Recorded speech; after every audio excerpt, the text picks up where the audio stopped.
টাকা নাই বইলা বন্ধুর করে আমাকে অপমান করলি, যা আমিও দেখাই দেব আমি কি করতে পারি। সবাইকে দেখাই দেব একদিন আমিও কিছু করতে পারি। আমাকে অপমান করছিস না বন্ধু? দেখছস আল্লাহ এবার ক্ষেতের ফসল অনেক সুন্দর দিচ্ছে।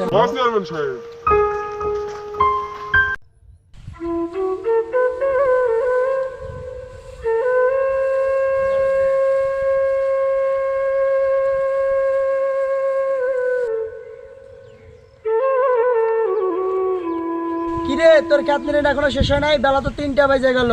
ওই পাশে আবার চালু করে খেত নিরে ওই পাশে আবার ইটগুলো সরাই দিস। প্রায় শেষ হয়েছে চেয়ারম্যান সাহেব, আর একটু বাকি আছে, কাজ শেষ করে এলো আমি যাবো না। আচ্ছা আচ্ছা চালু করে যাস, আমি রবিবারে যাই দেখি।